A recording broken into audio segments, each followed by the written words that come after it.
Still working on your hobby? Just finishing up some client reports. I'll be done soon. The folder was hidden in the third drawer of Stella's desk, tucked behind old tax returns and client contracts no one would bother looking through. Inside were documents that told a story Edward believed only he knew.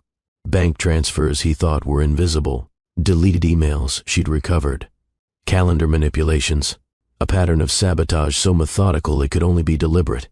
Stella closed the folder as she heard his footsteps in the hallway. By the time Edward opened the door to her home office, she was reviewing quarterly reports, reading glasses perched on her nose, looking every bit like the devoted wife he believed her to be. He didn't knock. He never knocked anymore. "Still working on your hobby?" Edward's voice carried that particular tone, warm on the surface, condescending underneath. The tone that made dismissal sound like affection. Stella looked up and smiled. The smile cost her something, but he would never know that. "Just finishing up some client reports," she said. "I'll be done soon." Edward moved into the room with the easy confidence of someone who'd never had his authority questioned in his own home. He was still wearing his suit from the office, tie loosened just enough to look relaxed but not sloppy. Everything about Edward was calculated to project success. "We have that dinner tomorrow night with the Hendersons and the Carlsons," he said. "The one I told you about. Important people, Stella. I need you to play the supportive role properly this time." This time, as if she'd failed before, as if her performance of devoted wife hadn't been flawless for years. "Of course," Stella said. "What time should I be ready?" 7. And wear the blue dress, the one that looks elegant but not too ambitious. You know the one I mean. She knew. The dress that made her look beautiful but not threatening. Sophisticated but not independent. The perfect accessory to his image. "I'll be ready," she said. Edward smiled, satisfied. He glanced at her desk, at the spreadsheets on her screen, at the life she'd built in the margins of their marriage. His eyes held something she'd learned to recognize over the past year, a kind of calculating assessment, like he was taking inventory of something he planned to liquidate. "Don't stay up too late," he said. "You look tired lately. All this work stress isn't good for you." Then he left, closing the door behind him. Stella sat very still for a long moment. Then she opened the hidden folder again and added a new note, time-stamped and dated. Edward's comment about her looking tired. His specific instruction about which dress to wear. The way he'd called her business a hobby, even though her quarterly revenue exceeded 6 figures. Small things, easy to dismiss individually, but taken together, they told a story. The story of a woman being systematically erased by the man who promised to love her. What Edward didn't know, what he couldn't know because Stella had been so careful, was that she'd been documenting everything for 8 months. Every dismissive comment, every mysterious technical failure, every missed opportunity that wasn't actually missed, just intercepted. She knew what he was planning. She'd known for months. And she'd been preparing. Stella had always believed that love was supposed to feel like coming home. But somewhere in the 6 years of their marriage, home had become a place where she learned to make herself smaller. Not all at once. That would have been obvious, confrontable, fixable.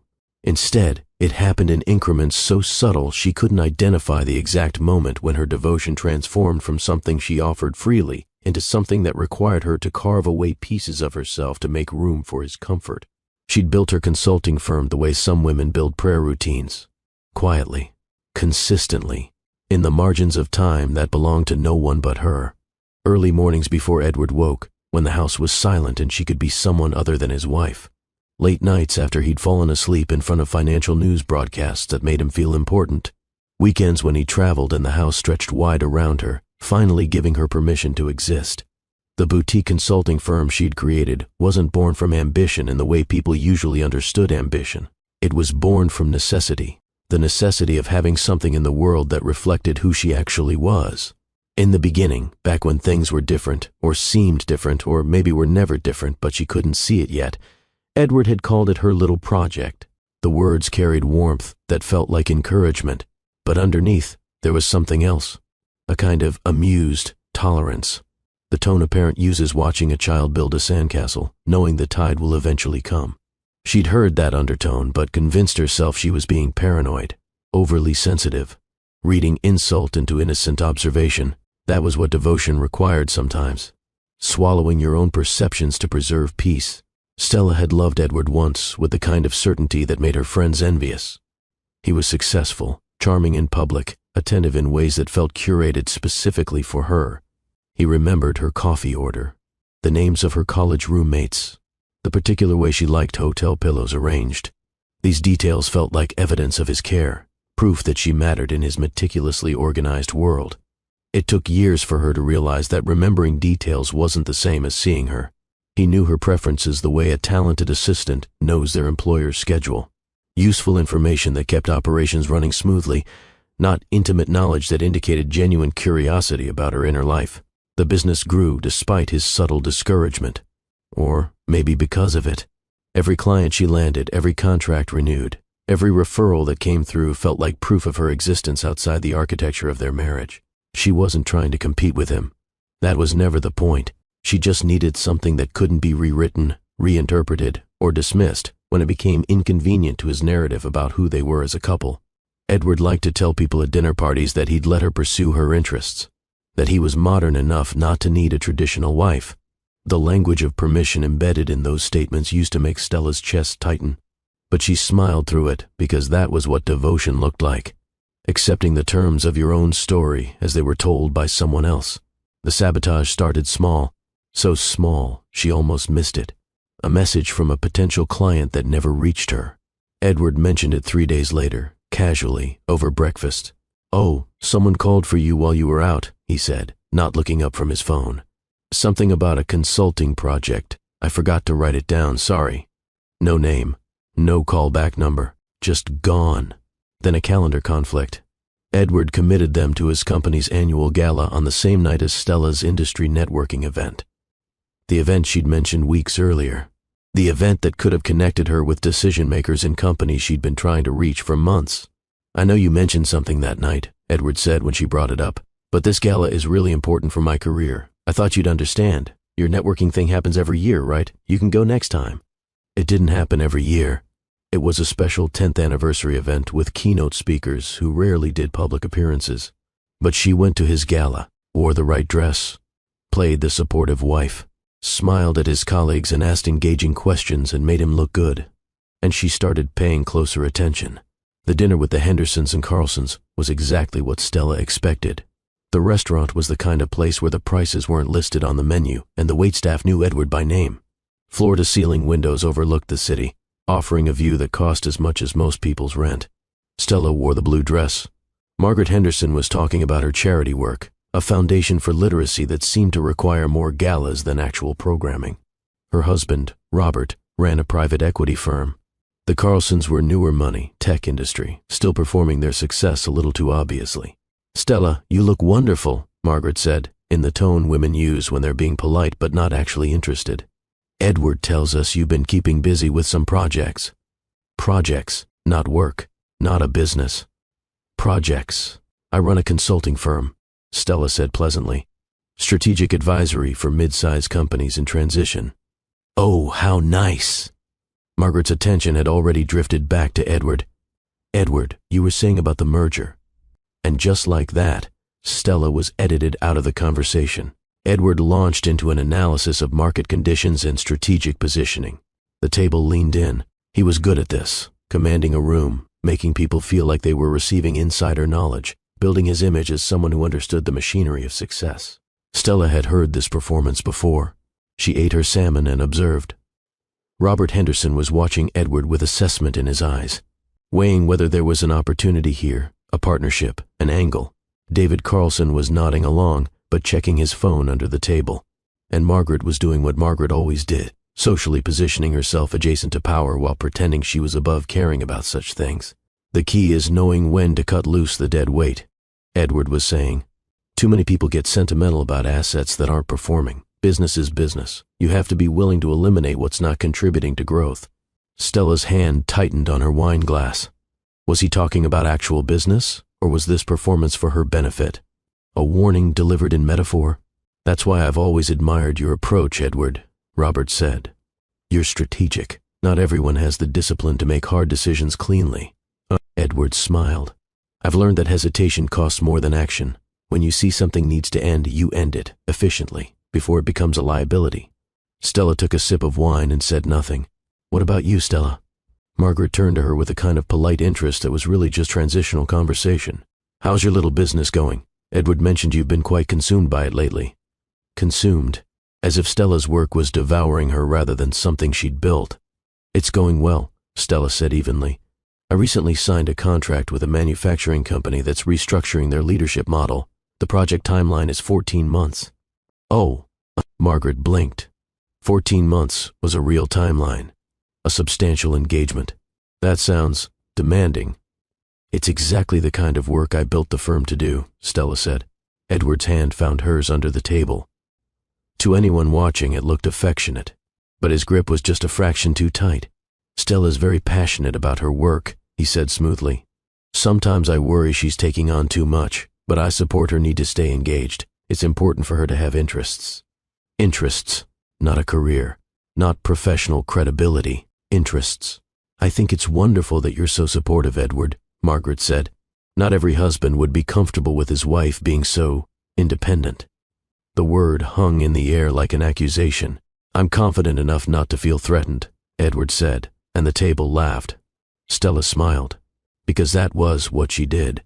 She smiled and played her role and made Edward look good, even while he was systematically dismissing everything she'd built. But under the table, she pulled her hand out of his grip. The shift was small. Probably no one noticed, but Stella felt it. The beginning of withdrawal. The first boundary. Later that night back home, Edward was pleased with how the dinner went. "Robert's interested in talking more about the Henderson portfolio," he said, loosening his tie. "This could be a significant opportunity." "That's good," Stella said. She was removing her jewelry at the vanity, watching him in the mirror.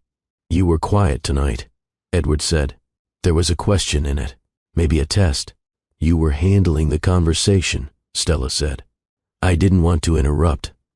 That's what I appreciate about you." Edward came up behind her, hands on her shoulders.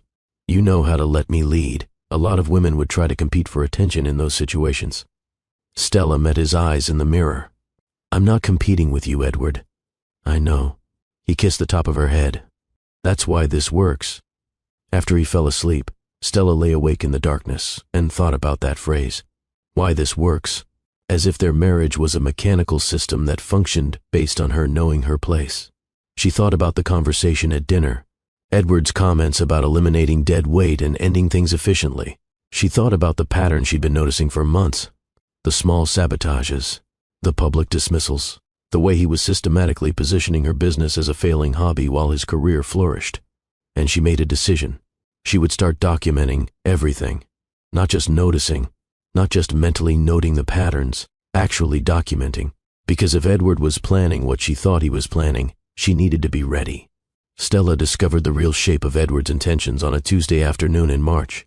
She'd come home early from a client meeting that ended ahead of schedule. Edward's car was in the garage, which was unusual for a weekday afternoon. She could hear his voice from the home office, the one that used to be a shared space but had gradually become exclusively his. The door was cracked open. His voice was low, but not quite low enough. "We need to protect the assets before we move forward," Edward was saying. "I don't want this to get complicated." Stella stood very still in the hallway. "The business is technically joint property," a voice on speakerphone said. A man's voice, professional, careful, given that it was started during the marriage. "It's a liability more than an asset," Edward said. "The revenue looks decent on paper, but she's been drawing from our joint accounts to keep it afloat. I have the transaction records. It's been draining resources for years." Stella's breath caught. That was a lie. She'd been funding the business from her own revenue, keeping meticulous separation between business and personal accounts. "If we can establish that the business is failing and that marital resources were used to prop it up," the attorney's voice continued, "we can position it as a marital debt rather than a marital asset. That changes the calculation considerably." "Exactly," Edward said. "I've been supportive for years, but there comes a point when you have to cut your losses. I can document the emotional toll, the financial drain, the incompatibility. And the timeline you're considering? I want to move forward in the next 6 to 8 weeks, Edward said. I need everything positioned properly first. Asset protection, narrative preparation, the full strategy." "Understood. I'll draft the preliminary documents based on what we've discussed. We'll schedule another call next week to refine the approach." "Thanks, Richard. I appreciate the discretion." Of course. That's what you're paying me for. The call ended. Stella heard Edward's chair creak as he leaned back. She moved silently down the hallway, into the kitchen, and started pulling items from the refrigerator as if she were just arriving home and beginning dinner preparations.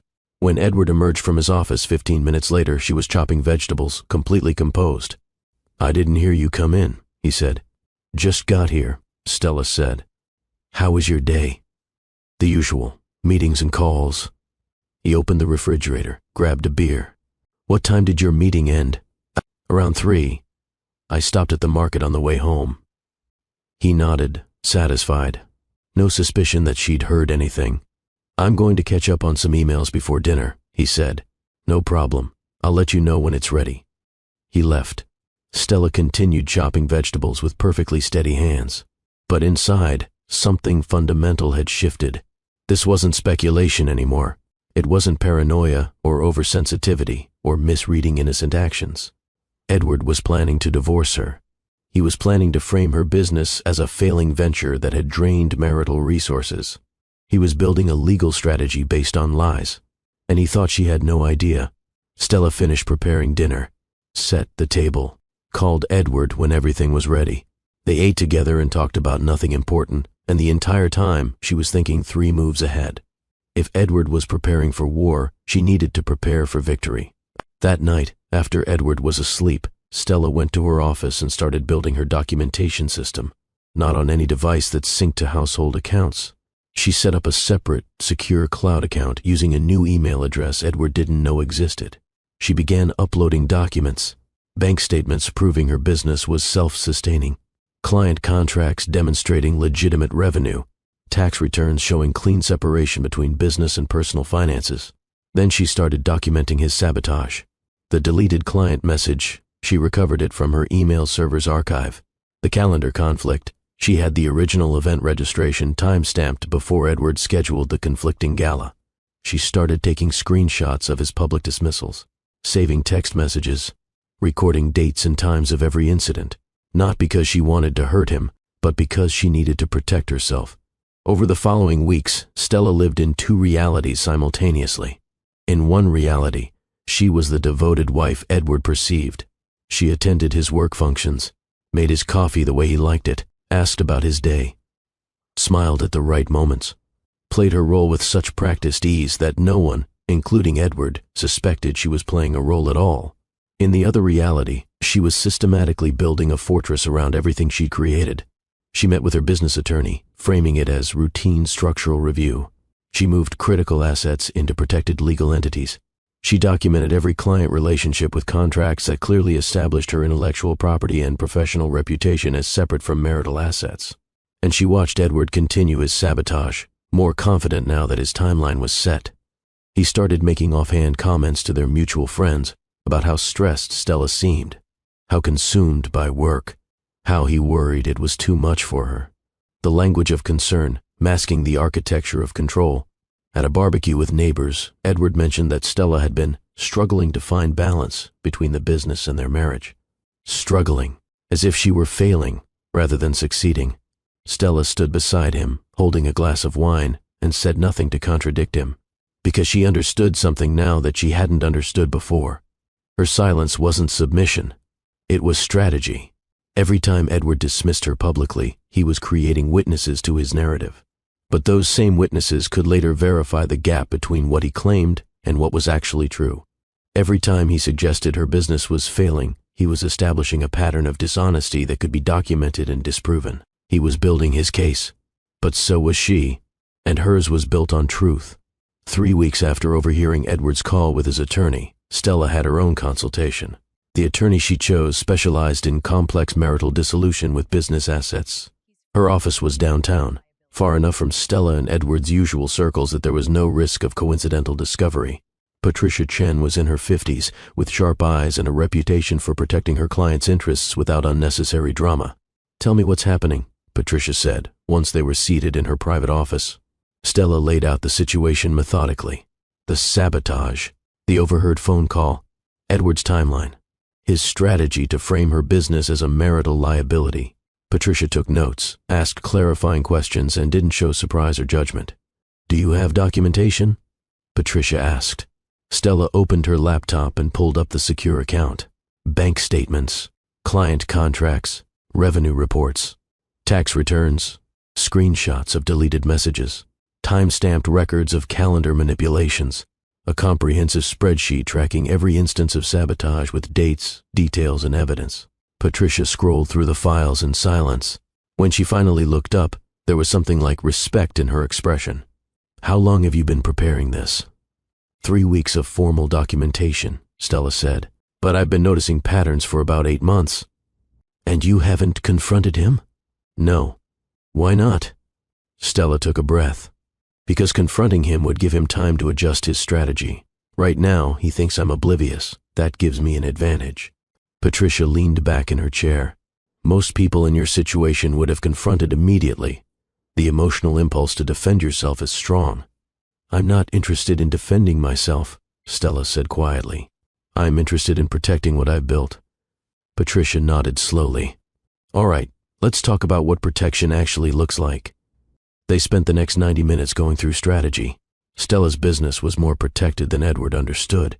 Because she'd started it with her own capital, kept the finances completely separate, and maintained clear documentation of the business as her separate property, it would be difficult for Edward to claim it as a marital asset.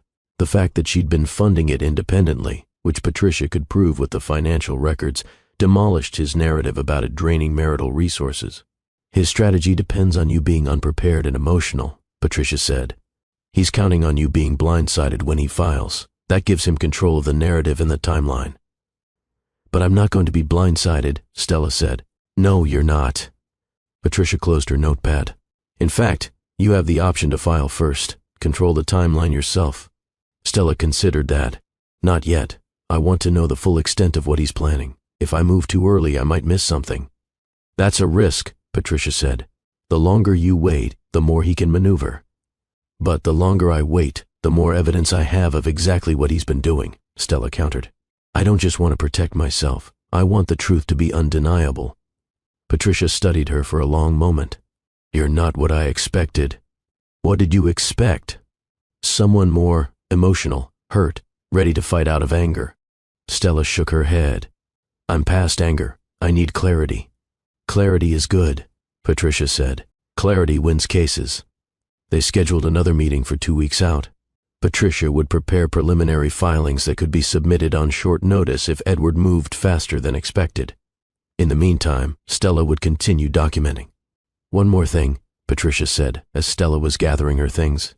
"If this goes the way I think it's going to go, you're going to need to be prepared for his reaction when he realizes you were never as oblivious as he thought." "I know," Stella said. "Do you? Because in my experience, men like your husband, men who are used to controlling the narrative, they don't handle losing that control gracefully." Stella met Patricia's eyes. "I'm not trying to control him. I'm just refusing to let him control me." "That's not how he's going to see it." "I know," Stella said again. "But I'm not living my life based on his perception anymore. That's the whole point." Patricia smiled. It was the first time she'd smiled during the entire consultation. "You're going to be fine," she said. "Better than fine." Stella wasn't sure she believed that yet, but she was beginning to believe she might survive this with her identity intact. And right now, that was enough. The sabotage escalated in April. Stella's biggest client, a manufacturing company going through leadership transition, suddenly requested a meeting to reassess the engagement scope. The meeting was polite but pointed. The CEO, Michael Torres, seemed uncomfortable. "We've been hearing some concerns about your firm's stability," Michael said. "Nothing specific, just general concerns about whether you're planning to scale back operations." "I have no plans to scale back," Stella said carefully. "Where are these concerns coming from?" Michael hesitated. "I'd rather not say, but the feedback came from someone who knows you personally, someone concerned about your capacity to fulfill long-term commitments." "Someone who knows you personally." Stella kept her expression neutral. "I can assure you that my firm is stable. My commitment to this project is absolute, and whoever shared those concerns is misinformed." "I want to believe that," Michael said. "Your work has been excellent so far, but I have a board to answer to, and if there's instability—" "There's not." Stella opened her laptop. "I can show you our financials if that would help. Our client retention rate is 96%. We've never failed to deliver on a contract, and this project is my top priority." She walked him through the data, revenue trends, client testimonials, project timelines, everything that proved her firm was not only stable, but growing. Michael relaxed slightly. This is good. This is exactly what I needed to see. I'm happy to provide regular updates if it would give you confidence in our partnership, Stella said. That would be helpful. And Stella, I'm sorry if this felt like we were questioning your competence. It's just due diligence. I understand completely. She did understand. She understood that Edward had found a way to reach her client indirectly, planting doubt, creating exactly the kind of instability he was planning to use against her in divorce proceedings. That evening, she added the incident to her documentation. Date, time, Michael's specific phrasing about someone who knows you personally. She couldn't prove it was Edward yet, but the pattern was becoming undeniable. 2 days later, Stella attended a professional networking mixer. She'd been looking forward to it for weeks. It was a rare gathering of senior consultants in her specialty area, with several people she'd been hoping to connect with. She arrived to find Edward already there. She hadn't known he was invited. He worked in a completely different industry. But there he was, drink in hand, chatting comfortably with a group that included 2 people Stella had specifically wanted to talk to. He saw her and smiled, waved her over. There she is, Edward said as she approached. I was just telling everyone about your consulting work. The group turned to her with polite interest. Edward mentioned you do strategic advisory, one of the men said. That's a broad field. What's your specific focus? Leadership transition and organizational restructuring for mid-sized companies, Stella said. Fascinating. Are you taking new clients? Before Stella could answer, Edward laughed. She's always taking new clients. I keep telling her she's spreading herself too thin, but she's passionate about the work. There it was, the subtle undermining, the suggestion that she was overextended, passionate, coded as obsessive. I'm selective about client fit, Stella said evenly, but I'm definitely open to the right opportunities. Well, you should connect with Marcus. The man gestured to someone across the room. He's looking for exactly that kind of expertise. I will, thank you. As the conversation continued, Edward stayed close to Stella, physically close, his hand on the small of her back, standing just slightly in front of her when someone asked a question. Small gestures that positioned him as the primary presence and her as the accessory. When there was a brief lull, one of the women in the group turned to Edward. So what brings you to a consulting industry event? This seems outside your usual sphere. I like to support Stella's interests, Edward said smoothly. And you never know where good connections might appear. Support, as if he were doing her a favor by being here. Stella excused herself to get a drink and took the opportunity to speak with Marcus, the potential client contact. They had a good conversation. He was impressed with her background. They exchanged cards and agreed to schedule a follow-up call. When she returned to the group, Edward had shifted the conversation to his own business ventures. The circle had rotated subtly. Now he was at the center, and the discussion was about private equity strategies. Stella stood at the edge of the circle and watched her husband perform. This was deliberate. He'd somehow found out about this event and made sure to attend. To control the space, to ensure that even in her professional sphere his presence was dominant. The realization settled in her chest like cold water. He wasn't just sabotaging her business. He was systematically erasing her professional identity, making sure that even the people in her own industry saw her through the lens of his narrative. On the drive home, Edward was pleased with himself. Good event, he said. I made some useful connections. I didn't know you were going to be there, Stella said. Last-minute invitation. I ran into Robert Henderson earlier this week and he mentioned it. Thought it might be interesting. Robert Henderson, who had no connection to the consulting industry. It was a lie. Not even a careful one. It's nice that you're taking an interest in my field, Stella said. Edward glanced at her, maybe hearing something in her tone. I'm interested in everything about your life, he said. Another lie. Or maybe not a lie exactly. Maybe he was interested in her life, just not in the way a partner should be. He was interested the way a strategist studies an opponent, looking for weaknesses, planning moves. I appreciate that, Stella said. They drove the rest of the way in silence. That night, Stella added another entry to her documentation. Then she sent a carefully worded email to Patricia Chen, her attorney. The subject line read, "Timeline may be accelerating." The response came within an hour. "Ready when you are." Stella stared at that response for a long time. She wasn't ready yet. She needed more evidence, more protection, more certainty, but she was getting close. In early May, Edward suggested they take a vacation. "I've been working too hard," he said over breakfast. "We both have. I think we need some time to reconnect." Stella looked up from her coffee. "When were you thinking?" "Third week of May. I found this place in the mountains. Very private, very romantic. No distractions." The third week of May. Stella's mind immediately went to her calendar. She had a major client presentation scheduled for May 20th. The presentation that would determine whether her largest contract got renewed for another year.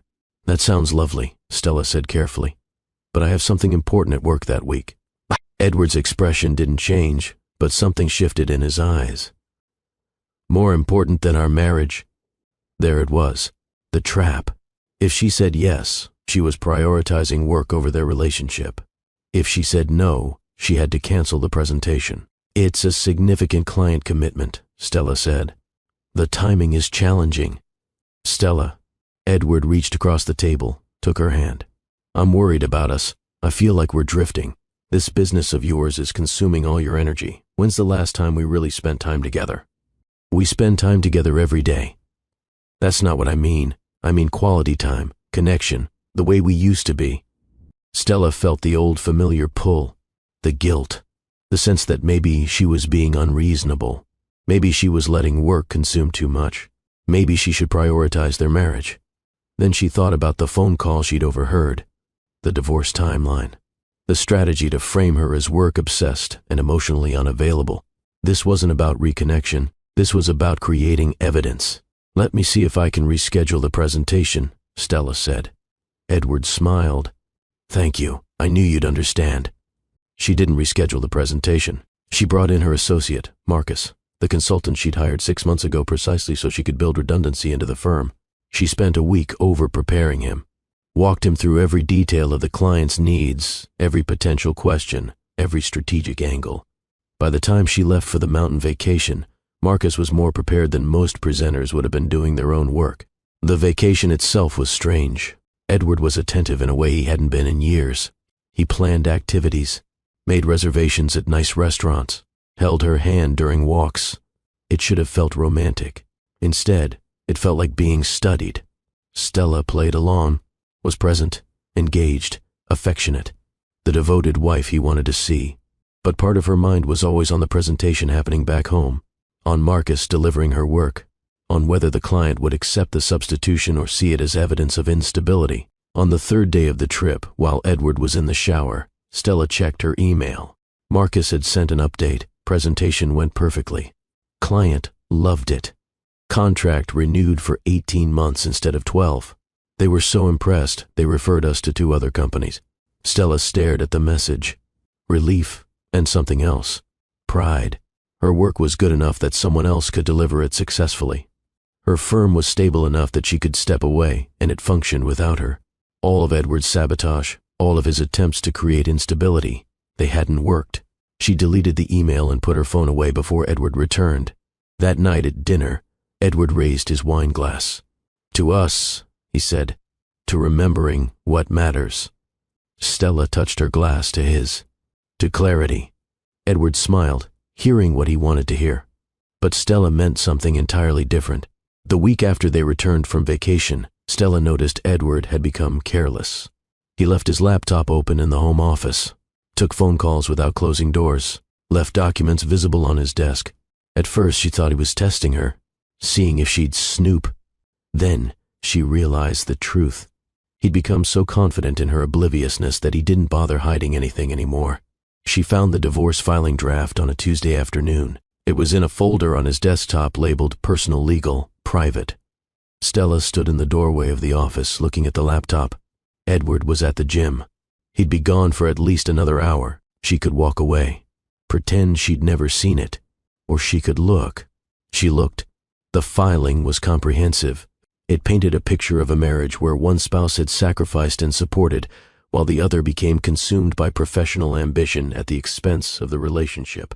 Edward positioned himself as the long-suffering partner who'd enabled Stella's business ventures even as they drained emotional and financial resources from the marriage. He documented her increasing unavailability and obsessive work focus. He claimed that joint funds had been used to support her failing business endeavors. He requested that the business be treated as a marital debt rather than an asset, given its negative impact on their finances and relationship. Every single claim was either a distortion or an outright lie, but it was written in the language of legal documentation, formal, factual-sounding, persuasive. If Stella hadn't been documenting the truth for months, this narrative might have been difficult to counter. But she had been documenting, meticulously. She pulled out her phone and photographed every page. Then she closed the laptop and left the office exactly as she'd found it. Later that evening, she uploaded the photos to her secure account and sent them to Patricia Chen with a message. "This is what we're dealing with." Patricia's response came quickly. "Now I understand the timeline pressure. We should meet this week." They met 2 days later. "He's planning to file in 3 weeks, Patricia said, reviewing the draft documents. "He's got everything prepared. The question is whether you want to file first." Stella had been thinking about this constantly. What's the strategic advantage of filing first? Control of the narrative. Control of the initial framing. You set the tone of the proceedings rather than responding to his framing. But if I file first, he'll know I was aware of his plans. He'll know I was preparing. Is that a problem? Stella thought about it. I want him to understand that his sabotage didn't work, that I was never as oblivious as he believed, but I also want the full picture of what he was planning to be part of the record. If I file now, we don't have his final filing on record. Patricia nodded slowly. You want to let him file first, then respond with evidence that demolishes his narrative. Yes. That's riskier. There's a brief window where his version is the only version on record. In public filings, that matters. How brief? If we're prepared properly, very brief, we could file a response within 48 hours. Then that's what I want to do. Stella leaned forward. I want a complete record of what he claimed versus what's actually true. I want the evidence to be so comprehensive that there's no question about who is acting in bad faith. Patricia was quiet for a moment. Most clients want to minimize exposure and conflict. You're willing to have a more public confrontation if it means the truth is on record.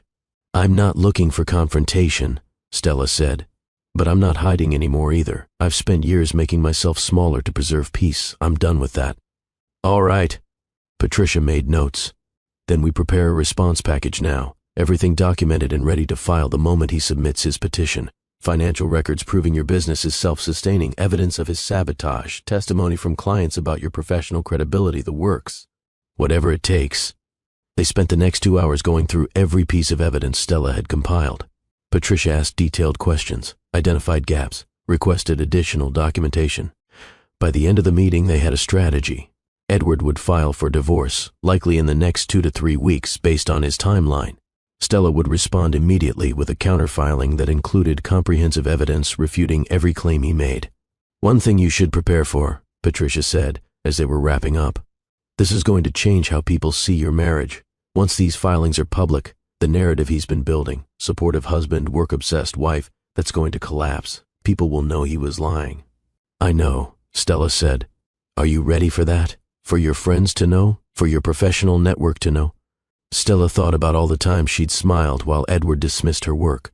All the times she'd stayed quiet while he controlled the narrative. All the times she'd made herself smaller to preserve his image. I'm ready, she said.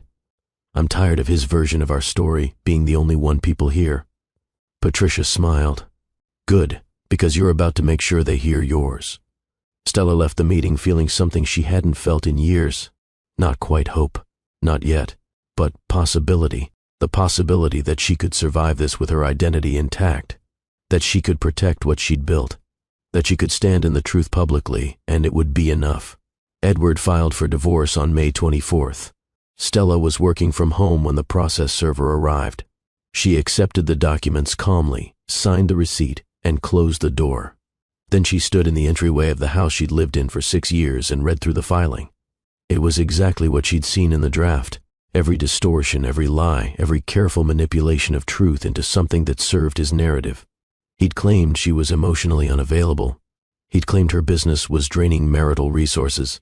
He'd claimed they'd grown apart due to incompatible priorities. He'd positioned himself as the reasonable party seeking a dignified end to an untenable situation. And he'd requested that the business she'd built be treated as a marital liability, effectively arguing that he was entitled to compensation for having supported her failed venture. Stella read through the entire document twice. Then she called Patricia Chen. "E-filed," Stella said. "I know, I just received notification. Are you ready?" Stella looked around the house, at the life she'd built that required her constant self-diminishment, at the marriage that demanded her silence as the price of admission. "Yes," she said, "I'm ready." "Then let's respond." Patricia had the response package prepared.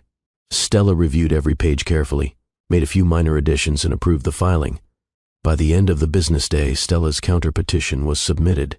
It included financial documentation proving her business was not only self-sustaining but profitable, with year-over-year growth and no drain on marital resources. Evidence of Edward's systematic sabotage, including deleted messages, calendar manipulations, and third-party testimony about his attempts to undermine her professional credibility. A timeline showing that Edward had been planning the divorce for months while deliberately maintaining the appearance of a functional marriage.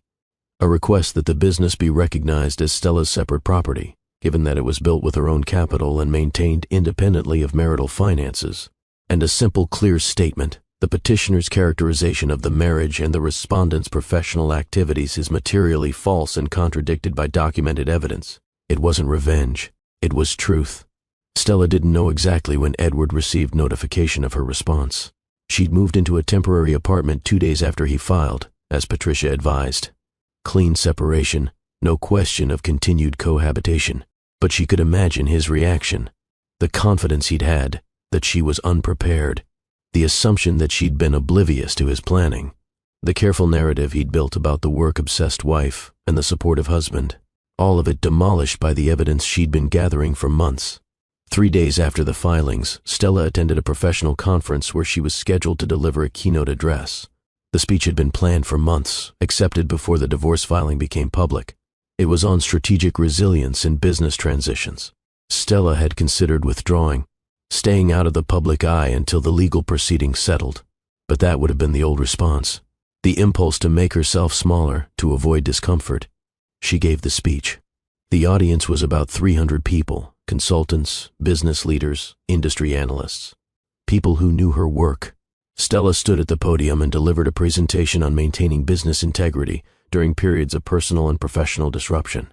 She talked about protecting core assets, about distinguishing between compromise and structural weakness, about building systems that could withstand interference. She never mentioned the divorce explicitly, but everyone in the room who'd seen the public filings understood the subtext. When she finished, the applause was sustained and genuine. Afterward, colleagues approached her, not with pity or awkward sympathy, with respect. "That took courage," one woman said. "Being here, delivering that presentation while everything else is happening." "The work matters," Stella said simply. "What I'm going through personally doesn't change the quality of what I've built professionally."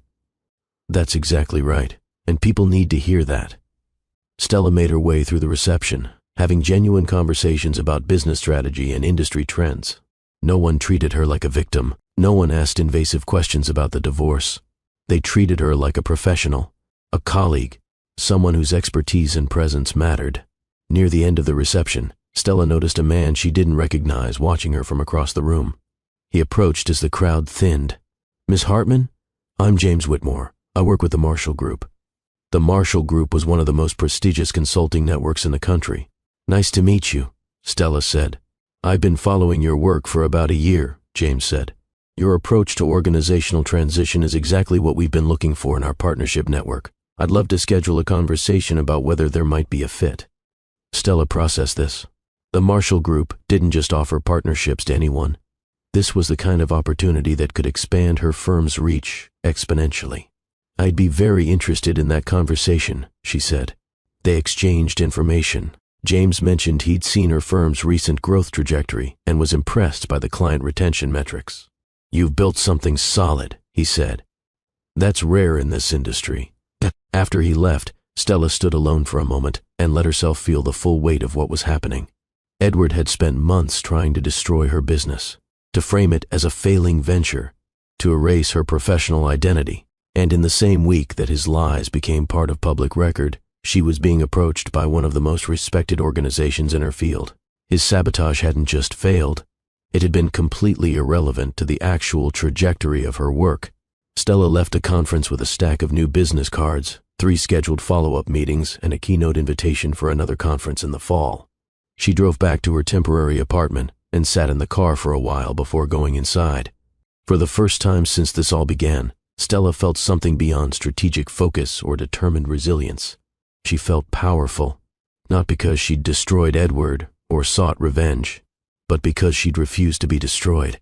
She'd documented the truth, protected what mattered, and continued building even while someone was actively trying to tear down her foundation. The information asymmetry that had given her room to prepare was becoming visible now. Edward had believed he was operating in secret, had believed she was oblivious. He'd been wrong, and that wrongness was now part of the public record, documented and undeniable. Stella finally went inside, poured herself a glass of wine, and opened her laptop. She had an email from Patricia, preliminary settlement discussion scheduled for next week. Edward's attorney is already signaling willingness to negotiate rather than proceed to contested proceedings. They know the evidence doesn't support his initial claims. Stella read the message twice. Then she replied, "I'm not interested in settlement terms that require my silence or limit my ability to discuss what actually happened. Those are my non-negotiables." Patricia's response was immediate. "Understood. We'll make that clear." Stella closed the laptop and looked around the small apartment. It wasn't home yet. Might never be home, but it was hers. Space that didn't require her to be smaller or quieter or less substantial than she actually was. That was enough for now. The real victory wasn't going to be a dramatic confrontation or a public vindication. It was going to be this: Stella standing in her truth, visible and undeniable, with a life she'd built that no one could rewrite. Edward had tried to erase her, had planned it methodically, executed it strategically, believed it was working, but Stella had been ahead of him the entire time, and now everyone knew it. The settlement discussion happened in a conference room with too much glass and not enough warmth. Stella sat beside Patricia Chen, across from Edward and his attorney, Richard Moss. The table between them felt both too wide and not wide enough. Edward looked different, smaller somehow, or maybe Stella was just seeing him clearly for the first time in years. Richard began with the expected posturing. "My client entered this process in good faith, seeking an amicable resolution to an unfortunate situation." Patricia didn't let him finish. "Your client entered this process with a filing based on material misrepresentations. We can spend time on posturing, or we can discuss realistic terms." Richard's jaw tightened. He glanced at Edward, who was staring at Stella with an expression she couldn't quite read. Confusion, maybe, or the beginning of real understanding that she wasn't who he thought she was. "We're prepared to negotiate," Richard said carefully, "but we need assurances about confidentiality. My client's reputation is not my client's responsibility to protect," Patricia interrupted, "especially given that your initial filing made false claims about her business and character." "Those weren't false claims. They were good faith characterizations of a business that tax returns prove is profitable, of marital finances that bank statements show were never commingled, of sabotage that multiple witnesses can corroborate." Patricia slid a folder across the table. "This is a summary of the evidence we're prepared to present if these proceedings become contested. I suggest you review it before we continue." Richard opened the folder. Stella watched his face change as he scanned the contents. Financial documentation, screenshots of deleted emails, testimony statements from clients, a timeline of Edward's interference. Edward leaned over to look. His face went very still. "Where did you get this?" Edward's voice was quiet, but there was an edge to it. Stella spoke for the first time. "I documented everything, for months." "You were..." Edward stopped. The realization was visible. "You knew, the whole time, you knew what I was planning." "Yes. And you said nothing." "I was building evidence," Stella said calmly. "The same way you were building your narrative. The difference is mine is true." Edward's hands flattened on the table. "This is unbelievable. You let me think. I let you reveal exactly who you are." Stella's voice remained steady. "Every dismissive comment, every sabotage attempt, every lie in your filing. You did all of that thinking I was oblivious, but I saw everything. This is manipulative." "No." Stella leaned forward slightly.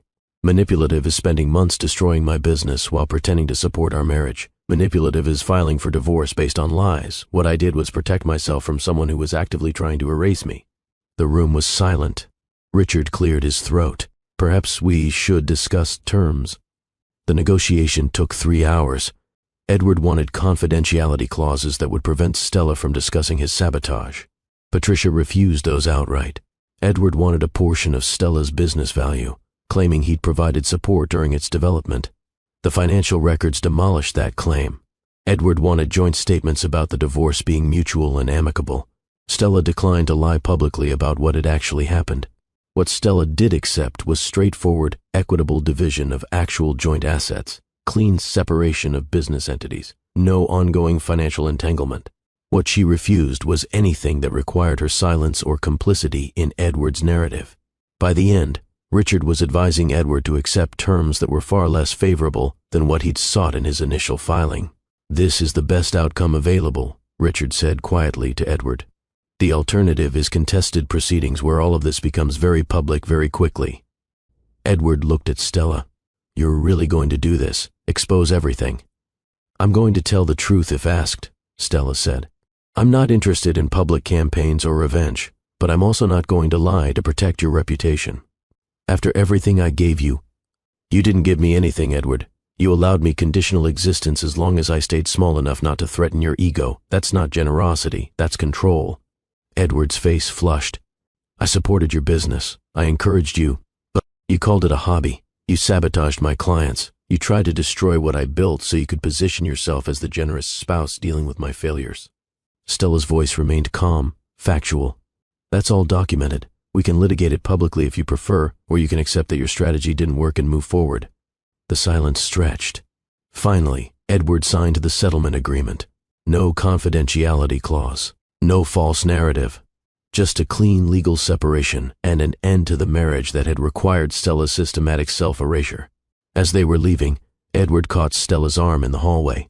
Patricia stepped closer, protective, but Stella gestured that it was all right. "I need to understand," Edward said. "When did you stop loving me?" Stella looked at him for a long moment. "I don't know if I stopped loving you or if I finally started seeing you clearly.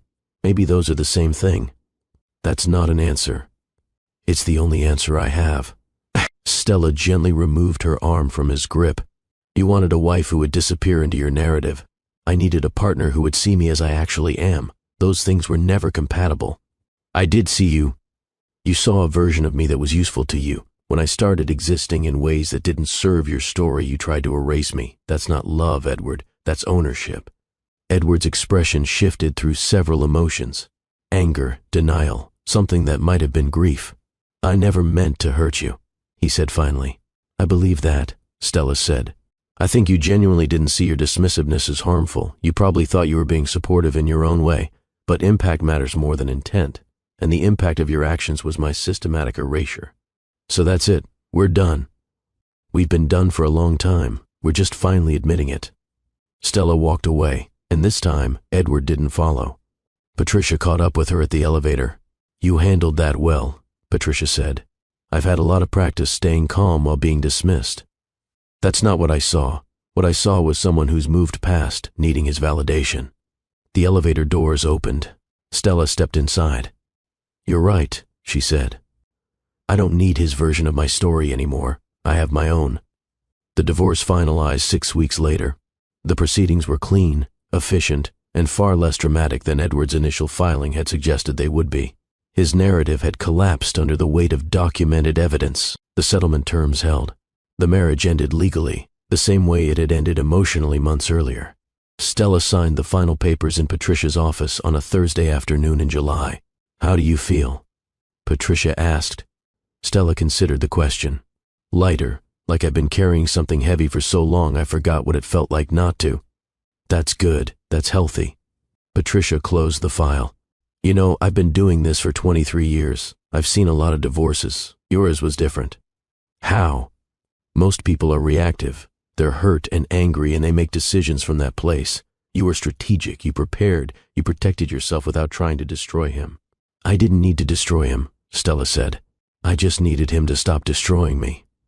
Patricia smiled. That clarity is why you came out of this intact.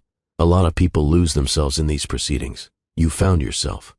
After leaving Patricia's office, Stella drove to her new place. Not the temporary apartment anymore. A real home. A townhouse she'd purchased outright with money from the settlement and her business reserves. It was smaller than the house she'd shared with Edward, but it was entirely hers. She'd furnished it simply. Clean lines, comfortable spaces, room to breathe. Every choice was hers alone. No one to accommodate. No one to make herself smaller for. Stella poured herself a glass of wine and stood at the window overlooking the small garden that came with the property. Her phone buzzed. A message from Marcus, her associate at the firm. The Henderson Group just signed. 3-year contract. They specifically requested you lead the engagement. This is huge. Stella read the message twice. The Henderson Group, one of the largest clients in her target market. The kind of contract that would establish her firm as a serious player in the industry. She replied, "That's excellent work. Let's schedule a team meeting tomorrow to discuss implementation strategy." Marcus sent back a thumbs up emoji and then, "You built something real. Just wanted you to know I see that." Stella set the phone down and took a sip of wine. She had built something real, not despite Edward's sabotage, but in some ways because of it. His attempts to undermine her had forced her to build stronger foundations, better systems, more resilient structures. He'd tried to prove her business was weak. Instead, he'd accidentally made it stronger. The irony wasn't lost on her. That evening, Stella received an unexpected call from Margaret Henderson. "I owe you an apology," Margaret said without preamble. "I heard about the divorce, about what Edward claimed versus what was actually true." Stella was surprised. "You don't owe me anything, Margaret." "I do. I participated in the dismissal. All those comments about your little business and your interests. I accepted Edward's narrative without question. That was wrong." "You couldn't have known." "I could have paid attention. I could have looked at you as a person instead of as Edward's wife." Margaret paused. "I'm calling because I want to introduce you to some people. Serious people who need exactly the kind of strategic guidance you provide, if you're interested." Stella processed this. Margaret Henderson had one of the most connected networks in the city. An introduction from her carried weight. "I'm very interested," Stella said. "Good. I'm hosting a dinner next month. Small group, high caliber. I'd like you to attend as my guest, not as anyone's wife, as yourself." After the call ended, Stella sat in the quiet of her new home and felt something shift. The social world she'd navigated as Edward's wife, the world that had watched her be dismissed and said nothing. That world was beginning to see her differently, not because she'd fought for recognition, but because she'd refused to disappear. The dinner at Margaret Henderson's home was exactly what Margaret had promised. Small, intimate, high caliber. Stella arrived alone, wearing a dress she'd chosen herself without considering anyone else's opinion about whether it was too ambitious or too much. Margaret greeted her warmly. "I'm so glad you could make it. Come, there are people I want you to meet." The evening was revelatory. Stella talked with a CEO who was navigating a complex merger, with a non-profit director restructuring leadership, with a venture capitalist looking for consultants to help portfolio companies through transitions. Every conversation was substantive. No one asked about her marital status. No one framed her through relationships to other people. They asked about her work, her approach, her expertise. One woman, Catherine Shaw, who ran a foundation focused on women's economic empowerment, pulled Stella aside near the end of the evening. "Margaret told me a bit about what you went through," Catherine said. "I hope that's all right." "It's fine," Stella said. "I want to be direct. The foundation is looking for someone to develop curriculum for women building businesses while navigating difficult personal circumstances, strategic planning, asset protection, documentation, the practical things that often get overlooked. Would you be interested in consulting on that?" Stella felt something click into place. "Very interested. It's not a huge contract financially, but it's meaningful work, helping women protect what they build." "That's exactly the kind of work I want to be doing," Stella said. They exchanged information and agreed to schedule a detailed conversation. On the drive home, Stella thought about the trajectory of the past year. 12 months ago, she'd been living in a marriage that required her constant self-diminishment, playing a role, making herself smaller, accepting dismissal as the price of peace. Now she was building a business that was not only surviving but thriving. She was being sought after for her expertise. She was creating opportunities that aligned with who she actually was. Edward had tried to erase her professional identity. Instead, he'd accidentally freed her to build it more fully than she ever could have while accommodating his need for dominance. The reversal was complete, not through revenge or confrontation, but through steady, strategic refusal to participate in her own erasure. 3 months after the divorce finalized, Stella was invited to speak at a professional development conference for women in consulting. The topic was building sustainable business models in unstable conditions. Stella almost declined, speaking publicly about business resilience while her divorce was still relatively fresh, felt exposed, vulnerable. But then she thought about the women who might benefit from hearing how she'd navigated it. The practical strategies, the documentation, the quiet preparation. She accepted the invitation. The conference was held in a hotel ballroom with about 400 attendees. Stella stood backstage waiting to be introduced and felt the familiar pre-presentation nerves. The moderator gave her introduction. Stella's credentials, her firm's work, her reputation in the industry. No mention of her personal life, just her professional accomplishments. Stella walked onto the stage to warm applause. She delivered her presentation methodically. She talked about protecting core business assets, about building redundancy into systems, about the importance of documentation, about distinguishing between strategic flexibility and structural compromise.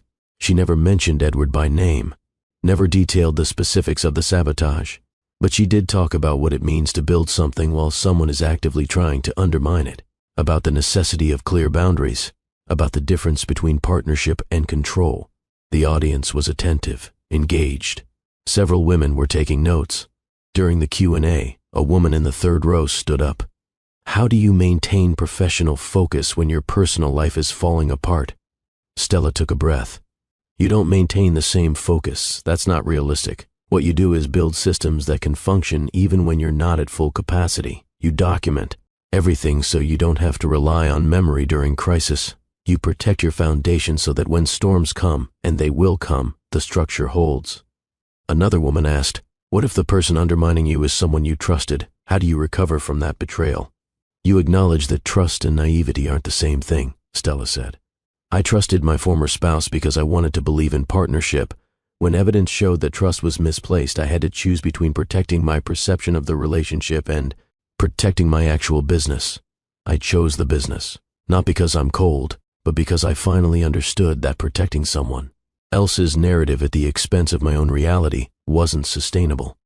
The room was very quiet. "The recovery happens when you decide that being visible is more important than being comfortable," Stella continued. "When you're willing to stand in truth even when it's awkward or painful. When you stop shrinking to preserve peace and start taking up the space you've actually earned." The applause after her session was sustained. Several women approached her afterward. One handed her a business card. "I'm going through something similar. My husband has been systematically undermining my business. I thought I was crazy for thinking it was deliberate. Hearing you talk about documentation and evidence, that gave me clarity." Another woman simply said, "Thank you for being honest, for not pretending it was easy." Stella spent an hour after the session talking with women who needed to hear that strategic self-protection wasn't selfishness, that documentation wasn't paranoia, that refusing to participate in your own erasure was a legitimate form of strength. As she was leaving the conference, the event organizer approached her. "That was powerful," she said. "We've already had requests for you to speak at other events. Are you available for more bookings?" Stella thought about her calendar, about the business that had survived sabotage, about the life she was building that didn't require anyone's permission. "Yes," she said, "I'm available." By November, Stella's firm had grown beyond what she'd imagined possible a year earlier. She'd hired 2 more consultants, moved into a proper office space with room for the team, established a waiting list of potential clients. The Marshall Group partnership had come through, connecting her with opportunities across the region. The foundation work with Catherine Shaw had expanded into a regular consulting relationship and a speaking series. And through it all, Edward had become increasingly irrelevant to her professional trajectory. She heard about him occasionally through mutual acquaintances. His business was stable but not growing. His reputation was professional but cautious. People were polite but distant. The consequences of his character revelation hadn't been dramatic, just natural. Trust eroded. Opportunities quietly declined. The social capital he'd built began evaporating. Stella felt no satisfaction in this. Just a quiet recognition that actions have consequences, that who you are eventually becomes visible, no matter how carefully you manage your image. One afternoon in late November, Stella received an unexpected email. It was from Edward. The subject line read, "I owe you this." She almost deleted it without reading. But curiosity won. "Stella, I've been thinking about what you said, about impact mattering more than intent. I've resisted that truth for months, but I'm starting to understand it. I did dismiss your work. I did sabotage opportunities. I told myself I was protecting you from stress or helping you see realistic limitations, but I was really protecting my own ego from the threat of your success. I'm not asking for forgiveness. I don't deserve it. I'm just acknowledging that you were right. I tried to erase you, and I genuinely didn't see it as harmful at the time. That doesn't excuse it. It just explains how I could do something so destructive while believing I was being supportive. I see what you've built now. The recognition you're getting, the speaking engagements, the partnerships, the growth. You did all of that despite me actively working against you. That says something about your strength that I was too insecure to recognize when we were married. I'm sorry for all of it, for the dismissals and the sabotage and the lies in the filing, for making you smaller so I could feel bigger, for taking years to see you clearly. I hope you're well. I hope the business continues to thrive. And I hope someday you can think of our marriage as something other than the relationship that required your disappearance. Edward." Stella read the email 3 times. It was the apology she'd needed a year ago, the recognition she'd craved throughout their marriage. But now, receiving it, she felt mostly neutral. The words were meaningful. The acknowledgement mattered, but they didn't change anything fundamental. She'd already done the work of recovering her identity. She'd already built the life that didn't require his validation. His apology was his own journey toward accountability. It wasn't her responsibility to absolve him or make him feel better about what he'd done. She thought about responding, crafted several versions in her mind. Then she closed the email and filed it away. Maybe she'd respond eventually. Maybe she wouldn't. But right now, she had a client presentation to prepare, a team meeting to lead, a business to run. Edward's apology was about his past. Stella was focused on her future. And her future didn't require his participation or his permission. In December, Stella was named to a top 40 under 40 list for business consultants in the region. The announcement came with a profile interview where she talked about her approach to strategic advisory, her firm's growth trajectory, and her commitment to mentoring other women building businesses. The interviewer asked about her recent divorce. "I understand you went through a significant personal transition this year. How did that impact your business?" Stella considered her answer carefully. "The transition clarified what I was building and why. When you're forced to protect something, you understand its value more deeply. My business isn't just a professional endeavor, it's proof of my capacity to create something sustainable and meaningful. That became very clear during a time when someone was actively trying to convince me, and others, that what I'd built wasn't real. That must have been difficult." "It was clarifying," Stella said. "Difficulty and clarity often come together. I don't regret the difficulty because it led to clarity I might not have found otherwise." The profile ran with a photo of Stella in her office surrounded by her team.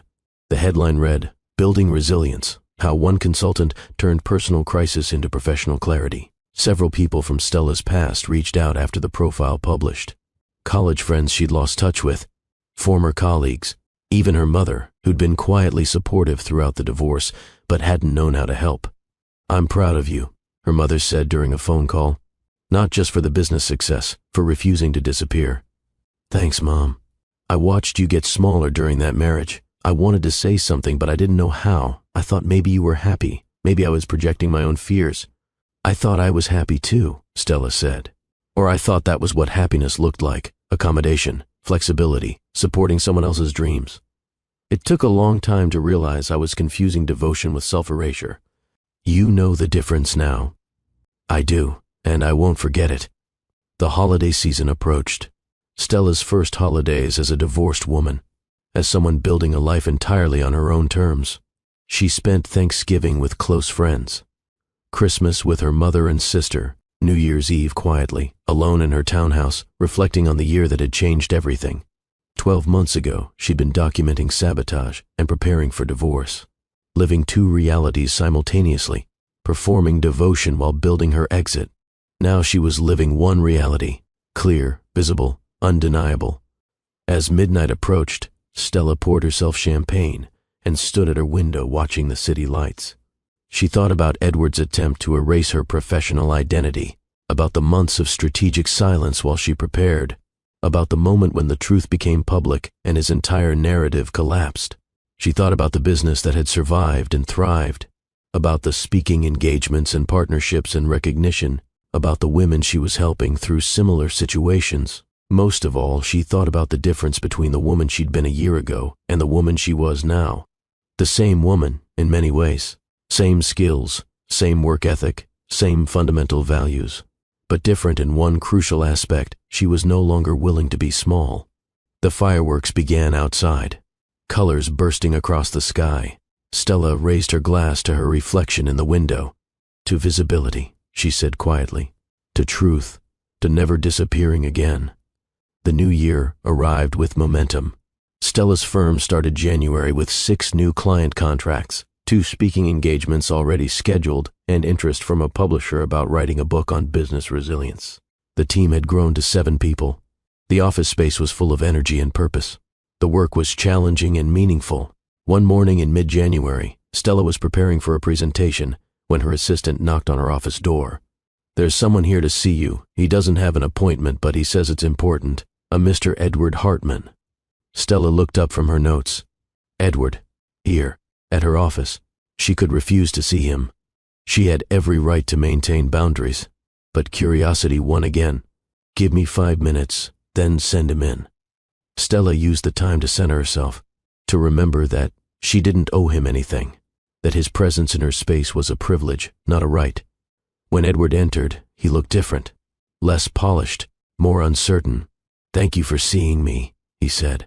"You have 10 minutes, Stella said, not unkindly, but clearly.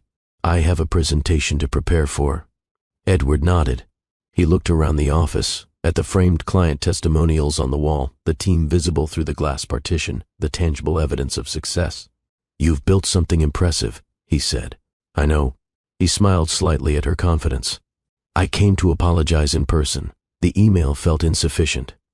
"The email was fine, Edward. You don't need to perform contrition for my benefit. It's not performance. I've been doing a lot of therapy, a lot of thinking. I need you to know that I understand what I did, not just intellectually, but really understand." Stella waited. "I spent our entire marriage needing you to be smaller than me," Edward continued. "Not consciously, maybe, but my ego required it. Every time you succeeded, I felt threatened. Every time you took up space, I felt diminished, so I pushed back, made you smaller. Told myself I was being supportive while systematically undermining you." "I know," Stella said. "I figured that out months ago. The thing is, you being successful doesn't actually make me less successful. You being visible doesn't make me invisible. But I couldn't see that then. I operated from scarcity, like there was only so much recognition or value available and your success took from mine. That's a you problem, Edward, not an us problem." "I know. That's what I'm trying to say. The marriage failed because of my insecurity, not your ambition. I blamed you for being too consumed by work when the real problem was I couldn't handle not being the center of attention." Stella leaned back in her chair. "I appreciate you recognizing that, genuinely, but I need you to understand something. I've moved past needing this apology. A year ago, hearing you say these things would have meant everything. Now it's just information. It doesn't change my life or my work or my sense of self."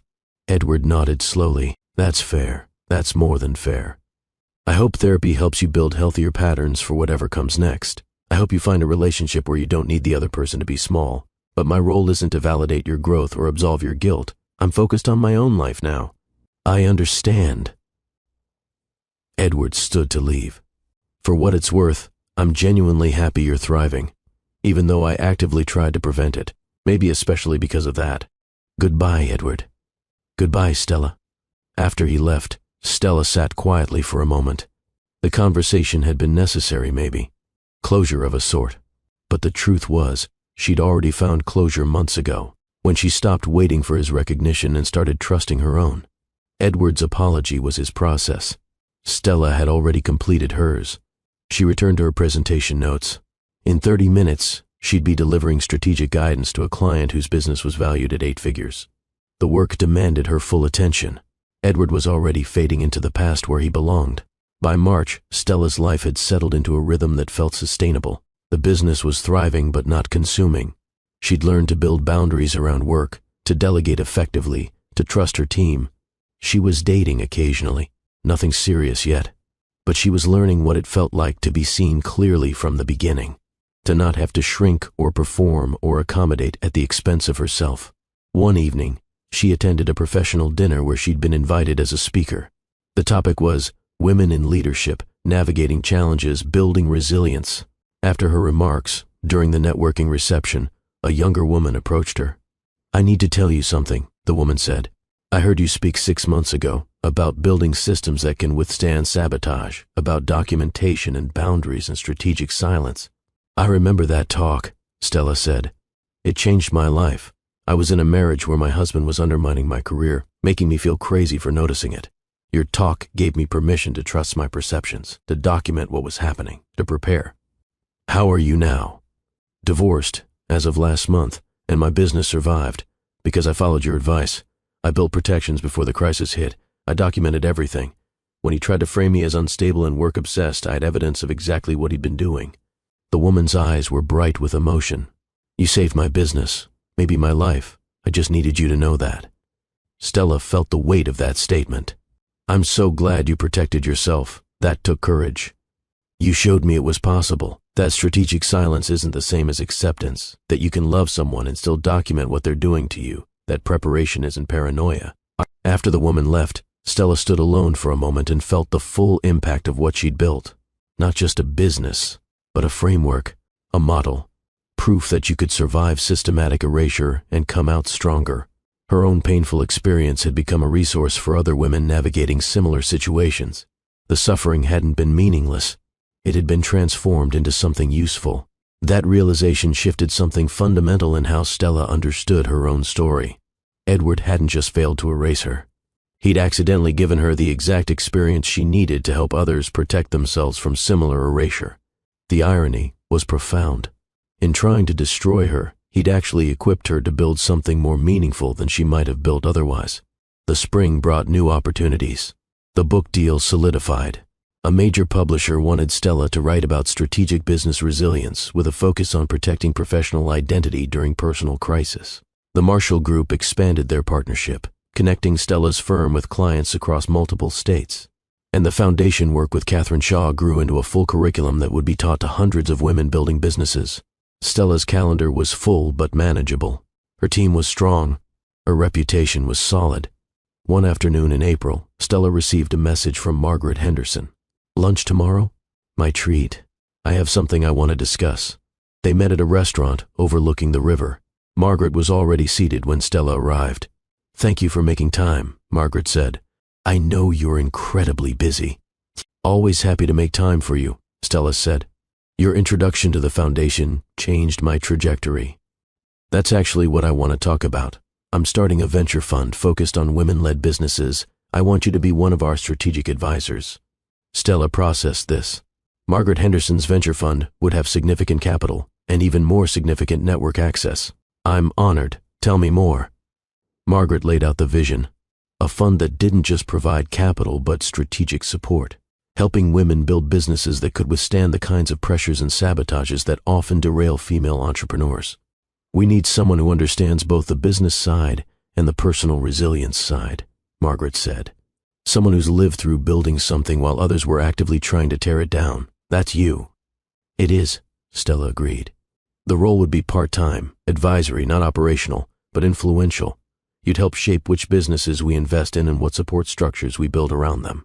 Stella thought about the woman at the networking event who'd told her the speech had changed her life, about the women in the foundation curriculum who needed practical guidance on protecting what they built. This was an opportunity to scale that impact, to help dozens, maybe hundreds of women build sustainable businesses with proper protections. "I'm very interested," Stella said. "Good." Margaret smiled. "Because you're the only person I wanted for this role. Your story, what you survived, how you prepared, the way you refused to be erased, that's exactly the model we want to support other women in replicating." After lunch, Stella walked along the river and thought about trajectory. 2 years ago, she'd been making herself smaller to preserve a marriage that required her diminishment. 1 year ago, she'd been documenting sabotage and preparing for divorce. Now she was being offered roles that recognized her expertise, her experience, her refusal to disappear. The arc from erasure to visibility was complete, not because she'd fought for recognition, but because she'd built something undeniable, and then she'd protected it strategically when someone tried to destroy it. The protection itself had become the story, the evidence of her capacity to survive and thrive despite interference. Stella pulled out her phone and sent a message to Patricia Chen, her attorney. "Remember when you said I was different? That most clients were reactive, but I was strategic? I'm starting to understand what you meant. The strategy wasn't just about winning the divorce. It was about building a life that could withstand attempts at erasure. Thank you for helping me do that." Patricia's response came quickly. "You did the work. I just provided the legal framework. Proud of you, and not at all surprised by your success. You were always going to end up here. Edward just delayed the journey." Stella smiled and put her phone away. Edward had delayed the journey, but he hadn't stopped it. And in some strange way, the delay had made the arrival more meaningful, because now Stella knew exactly what she was capable of. She knew she could survive systematic sabotage. She knew she could document truth while performing ignorance. She knew she could build protections while maintaining composure. She knew that silence could be strategic and that visibility was worth the discomfort of truth. Those were lessons she might never have learned without Edward's attempts at erasure. She didn't thank him for the lessons. She didn't owe him gratitude for causing harm. But she did recognize that the harm had been transformed into something useful, not because of anything he did, but because of everything she chose to do in response. That transformation was entirely hers, and no one could take it from her. Now, I want to step out of Stella's story for a moment and talk directly to you. Because if you've made it this far, something in this story resonated. Maybe you saw yourself in Stella's early years, making yourself smaller to preserve peace. Maybe you recognized Edward's dismissiveness in someone you know. Maybe you've been documenting your own evidence, living in two realities, preparing for a moment of truth that hasn't come yet. I want to talk about what Stella understood that changed everything. She understood that devotion and self-erasure aren't the same thing. Devotion is love in action. It's choosing to support someone else's good alongside your own. It's compromise and flexibility and mutual care. Devotion builds partnerships, but self-erasure is different. Self-erasure is making yourself disappear so someone else can feel bigger. It's silencing your truth so their narrative can dominate. It's the slow fade where you're still physically present, but your actual self, your thoughts, your work, your identity becomes invisible. And here's what's painful. Self-erasure usually starts as devotion. You love someone so you accommodate. You adjust. You make space. That's normal. That's healthy. But if that person isn't making space for you in return, accommodation becomes diminishment. And diminishment becomes erasure.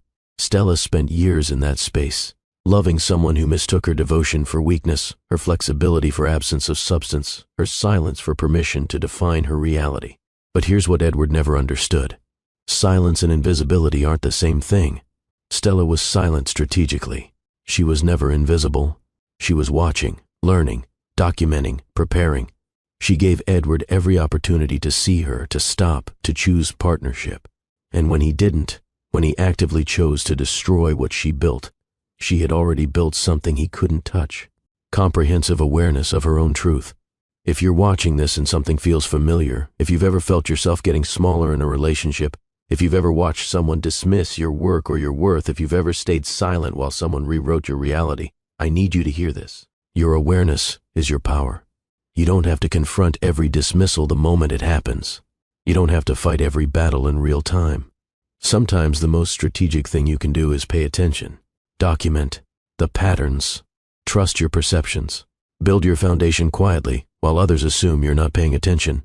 But, and this is crucial, silence is only powerful if it's strategic, not fearful. Stella's silence was preparation. She was building evidence, positioning resources, protecting assets. She had a plan. If your silence is terror, if it's trauma, if you're quiet because you're afraid of what will happen if you speak, that's different. That requires reaching out, getting support, building safety. Know the difference between strategic patience and self-abandonment. Strategic patience builds power while waiting for the right moment. It's active, intentional, protective. Self-abandonment gives power away and hopes someone will return it. It's passive, reactive, eroding. Stella used strategic patience. She prepared while appearing oblivious. She built protections while maintaining the performance of a devoted wife. She documented truth while he built lies. When the moment came, she was ready, not with emotional arguments, but with evidence, with clarity, with comprehensive understanding that left no room for his reconfigurations.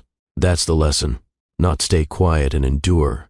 The lesson is, know the difference between preparation and paralysis. If you're building your exit, your evidence, your independent foundation, you're being strategic. Keep going. Trust your perceptions.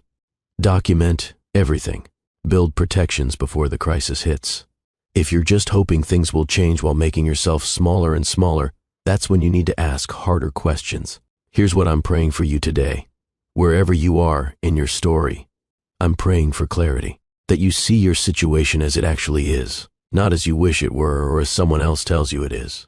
Clear eyes are a gift. They're painful sometimes, but they're a gift. I'm praying for courage, not the loud kind necessarily, but the steady kind. The courage to trust your own perceptions, the courage to document truth even when it's painful, the courage to stop making yourself smaller. I'm praying for strategy, that you know when to speak and when to prepare, that you build your foundation strong enough to stand on when the ground shifts. I'm praying for protection, financial, legal, emotional, spiritual, that the resources you need to establish your independence find their way to you. I'm praying for restoration of your identity, your voice, your work, your worth. Everything that's been diminished or erased, I'm praying it comes back stronger, clearer, undeniable. And I'm praying that you find people who see you, really see you. Not the version of you that's useful to them, but the whole, complicated, substantial person you actually are. Your devotion is not weakness. Your silence can be strategy. And your truth, when you're ready to stand in it, is more powerful than anyone's narrative about you. Stella's story doesn't end with the divorce, or the business success, or even the recognition. It ends with her understanding something fundamental about her own worth. That it doesn't require anyone else's validation. That it exists independent of anyone else's narrative. That being visible is more important than being comfortable. You deserve that same understanding, that same clarity, that same refusal to disappear. Now, let's see where Stella's journey takes her next. 6 months after the conversation with Margaret Henderson, Stella stood in a conference room presenting the first quarterly results from the venture fund's initial investments. The room was full of successful women, investors, entrepreneurs, advisors, people who'd built substantial things and wanted to help others do the same. Stella walked them through the data. 5 companies in the initial investment cohort, all showing growth. More importantly, all showing resilience. Strong foundations, clear documentation, protected structures. The difference between these businesses and many that fail isn't talent or market opportunity, Stella said. It's structural integrity. These founders built protections before they needed them. They documented everything. They created systems that could withstand interference. Catherine Shaw, who was on the fund's advisory board, spoke up. How much of this approach came from your personal experience? All of it, Stella said honestly. I learned these principles by having to protect my own business while someone was actively sabotaging it. Everything I teach these founders, I learned by necessity. That's why this fund is different, Margaret added. We're not just investing capital, we're investing experience, hard-won knowledge about what it actually takes to build something that lasts. After the presentation, several of the founders approached Stella. One woman, Miranda, who was building a tech startup, pulled her aside.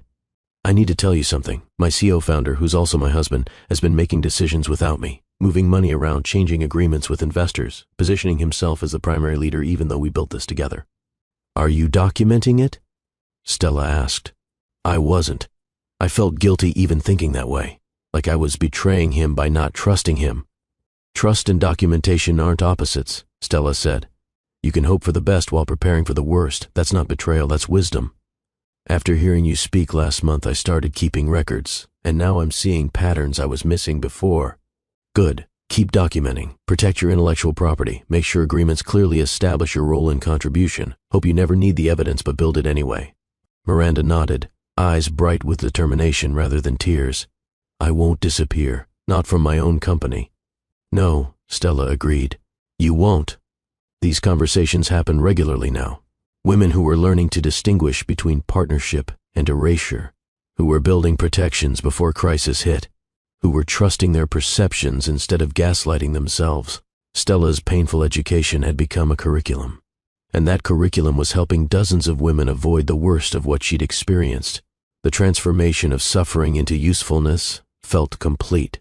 One evening in late September, Stella was working late at the office when her phone rang. An unknown number. She almost didn't answer, but something made her pick up. Stella Hartman. Ms. Hartman, this is Jennifer Wu from the State Business Commission. I'm calling because you've been nominated for the Governor's Award for Women in Business, specifically for your work in entrepreneurship and mentorship. Stella sat down. The Governor's Award was one of the most prestigious recognitions in the state. It came with significant visibility and credibility. I'm honored to be nominated, Stella said. The selection committee was particularly impressed by your work with the foundation and the venture fund. The curriculum you developed has apparently helped hundreds of women build sustainable businesses. And your own story, the resilience you demonstrated in protecting your business during personal crisis, that resonated deeply. They talked details. The award ceremony would be in November. There would be a formal dinner, media coverage, networking opportunities. After the call, Stella sat in her quiet office and thought about trajectory again. 3 years ago, Edward had called her business a hobby, had undermined her clients, had tried to position it as a failing venture draining marital resources. Now that same business was being recognized by the state as a model of sustainable entrepreneurship. The reversal was so complete it was almost absurd. Stella pulled out her laptop and composed an email. Not to Edward, to her team. Team, I just received news that I've been nominated for the Governor's Award for Women in Business. This recognition belongs to all of us. The work we do, the clients we serve, the resilience we've built into this firm, that's a collective achievement. I'm grateful to work alongside people who understand that business success isn't just about revenue. It's about integrity, sustainability, and creating something that can withstand whatever pressures come against it. Thank you for being part of this journey. Stella. The responses came quickly. Congratulations, well-deserved, proud to be part of the team. Marcus, her first hire, sent a separate message. You know what's remarkable?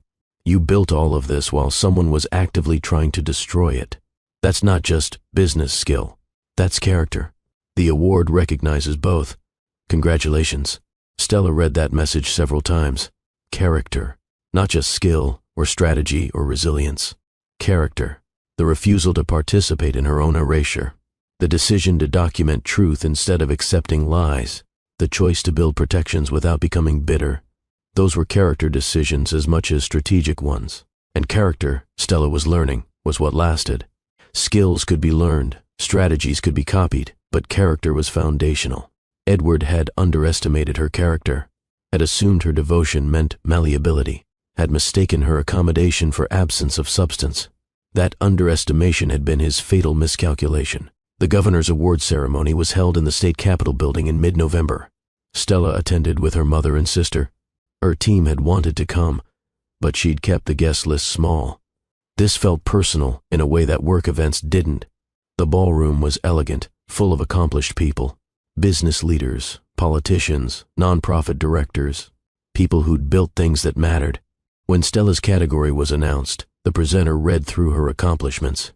The business growth, the client retention, the mentorship programs, the venture fund advisory role. Then the presenter said something Stella hadn't expected. What makes Ms. Hartman's achievements particularly noteworthy is the context in which they occurred. While building this business, she faced systematic sabotage from someone close to her. Instead of becoming bitter or giving up, she documented the interference, protected her work, and continued building. Her story has become a framework for other women facing similar challenges. She's transformed personal adversity into professional resilience and then into resources for others. That's leadership of the highest order. The applause was warm and sustained. Stella walked to the stage, accepted the award, and stood at the podium. She'd prepared remarks, professional, gracious, appropriate for the setting, but standing there, looking at the audience, she felt compelled to say something more personal. Thank you for this recognition. I'm deeply honored. I want to talk for a moment about what resilience actually means, because I think we sometimes misunderstand it. The room quieted. Resilience isn't about being unaffected by difficulty. It's not about pretending challenges don't hurt. Resilience is about building foundations strong enough that when storms come, and they will come, the structure holds. Stella paused. 3 years ago, someone I trusted tried to destroy what I'd built. They interfered with clients, manipulated finances, spread doubt about my capabilities. They did this systematically, strategically, while I continued building. She could see people leaning forward, engaged. I survived that not because I'm unusually strong, but because I made strategic decisions. I documented everything. I built protections. I trusted my perceptions even when someone was trying to convince me I was wrong, and I refused to participate in my own erasure. That's the lesson I want to share tonight. Your awareness is your power. Your documentation is your protection, and your refusal to disappear is your victory. You don't have to fight loudly, you just have to build carefully and protect strategically. This award recognizes business achievement, but the real achievement is simpler. I existed loudly enough that attempts to erase me failed. I stood in truth consistently enough that lies couldn't hold, and I built something substantial enough that it couldn't be quietly dismantled. If you're facing interference, document it. If someone is trying to make you smaller, refuse. If you're being erased, insist on visibility. Not aggressively, just consistently. Build your foundation, protect your work, and trust that truth has its own power. Thank you for this honor, and thank you for creating space where women's business achievements are recognized not despite adversity, but including the context of overcoming it. The applause this time was different. Louder, more sustained. Several people stood. Stella stepped away from the podium and returned to her seat. Her mother leaned over and whispered, "That was perfect. That was exactly what needed to be said." After the ceremony, dozens of people approached Stella. Some wanted business connections. Others wanted to share their own stories of overcoming sabotage or interference. One woman simply handed Stella her card and said, "I'm documenting now. Because of you. Thank you." The evening stretched late. By the time Stella returned to her townhouse, it was nearly midnight. She set the award on her mantle, poured a glass of wine, and sat in the quiet of her own space. The journey from erasure to recognition was complete, not because she'd fought for validation, but because she'd built something undeniable and protected it strategically. Stella pulled out her phone and opened her photos, scrolled back 3 years to pictures from her marriage. Photos of her and Edward at events. Her smiling, him confident. Both of them performing a partnership that required her systematic diminishment. She looked at those photos with neither bitterness nor nostalgia. Just clarity. That version of her life had been real. The love had been genuine, at least on her side. But it had also been unsustainable, built on a foundation that required her smallness. This version of her life, the one she was living now, was built on different terms. Her own terms. Stella deleted the old photos, not from anger, but from completion. That chapter was finished. Fully, finally finished. Her phone buzzed. A text from Patricia Chen, her attorney. Saw the news about the award. "Congratulations. You've come a long way from that first meeting in my office when you showed up with 8 months of documentation and a plan. Proud of you." Stella smiled and replied, "That documentation changed everything. Thank you for helping me understand that evidence matters more than emotion in these situations." Patricia's response was quick. "You already knew that. I just gave you the legal framework. The strategic thinking was all you. That's why you won." Stella set the phone down and looked at the award on her mantle. She had won. Not against Edward, really. Against the version of herself that believed accommodation was the same as love. Against the voice that said her perceptions might be wrong. Against the fear that standing in truth would cost more than it would gain. She'd won the right to exist fully, to build visibly, to take up space without apology. And that victory was permanent. No one could take it from her now. The story of Stella's business continued beyond the award, beyond the recognition, into the steady work of building something sustainable. The firm grew. The venture fund succeeded. The mentorship programs expanded. But the real story wasn't about external achievement. It was about internal transformation. Stella had learned to distinguish between devotion and self-erasure, between strategic silence and fearful submission, between partnership and control. Those lessons couldn't be unlearned. 1 year after the Governor's Award, Stella was invited to deliver a TED-style talk on resilience and documentation. She stood on stage and told a version of her story. Not all the details, not the personal specifics that belonged to her privately, but the framework, the patterns, the strategies that had protected her and could protect others.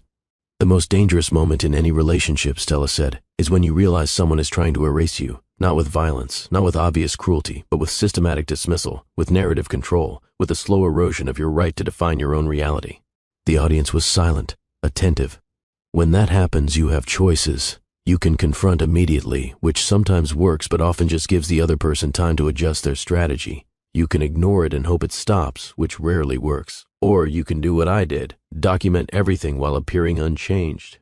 Strategic silence isn't submission, it's preparation. It's building your case while others assume you're not paying attention. It's protecting your foundation while someone thinks they're dismantling it. But here's the crucial part. Strategic silence only works if you eventually speak. If you build evidence but never use it, you've just created an archive of your own erasure. The power comes from documentation plus revelation, from silence plus truth. I stayed quiet for 8 months while someone sabotaged my business, but when the moment came, I had comprehensive evidence that demolished every lie they'd told. The silence was never the goal. Truth was the goal. Silence was just a strategy. The talk went viral in business and women's empowerment circles. Millions of views. Thousands of comments from people who recognized the pattern in their own lives. Stella became known for that framework. Document plus reveal. Strategic silence plus eventual truth. She never wanted to be famous for surviving sabotage, but if her survival could help others protect themselves, she'd accept the visibility. 2 years after the divorce, Stella ran into Edward at a professional conference. They hadn't seen each other in person since his visit to her office. They'd had no contact beyond that one apologetic email. Edward was across the room, talking with a group of people Stella didn't recognize. He looked older, or maybe just less confident. He saw her at the same moment she saw him. For a second, neither moved. Then, Edward excused himself from his conversation and walked over. "Stella, hi." "Edward, I saw your TED Talk. It was powerful. Thank you." I recognized myself in it, in the worst way, as the person trying to erase someone. Edward's expression was complicated. "I've been working on understanding why I did that, why I needed you small." "I hope therapy is helping with that," Stella said. "It is, slowly." He paused.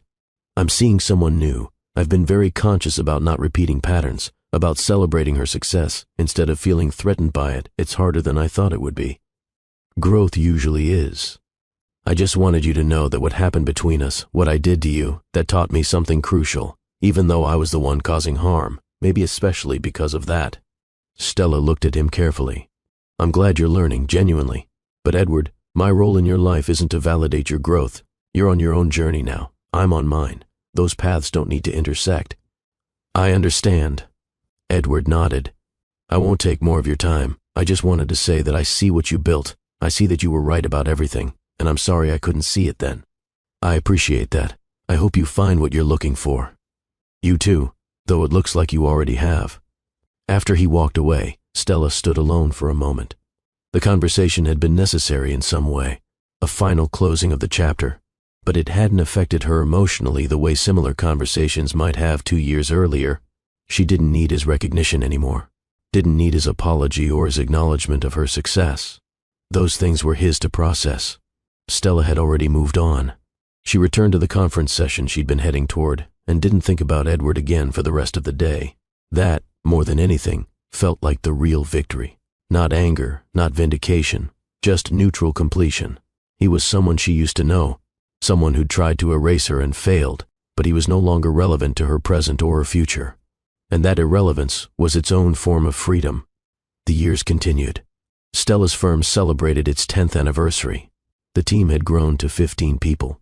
The client list was impressive, diverse, sustainable. Stella herself had evolved beyond just business consulting. She spoke regularly about resilience and documentation, served on boards focused on women's economic empowerment, mentored dozens of women through the foundation and the venture fund. Her personal life had developed too. She'd dated, had a few relationships that didn't work out, and finally found partnership with someone who saw her clearly from the beginning. Someone who celebrated her success instead of feeling threatened by it. Michael was a nonprofit director, focused on educational equity. He'd built his own organization from nothing, understood the challenges of entrepreneurship, and had no interest in being the dominant voice in their relationship. "I like how substantial you are," he said once, early in their relationship. "How you take up space without apology, that's attractive." It was the opposite of everything Edward had needed from her, and the difference was clarifying. This was what partnership looked like.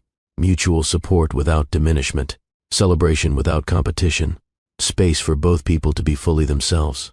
Stella didn't marry again, at least not immediately. The legal binding of partnership felt less important than the actual quality of relationship, but she built a life with Michael that felt sustainable, balanced, real, and through it all, the business continued. The mentorship expanded. The impact grew. Stella's story became less about what she'd survived and more about what she'd built. Not just the firm, but the framework, the model for protecting yourself strategically while building something meaningful. That framework outlasted the pain that created it, became something useful beyond her personal experience. And that transformation, from suffering to usefulness, felt like the completion of a journey that had started years earlier, when she first noticed Edward's dismissiveness and chose to document rather than confront. Strategic silence plus eventual truth equals sustainable power. That was the lesson. That was the legacy. And it couldn't be erased. Not by Edward, not by anyone.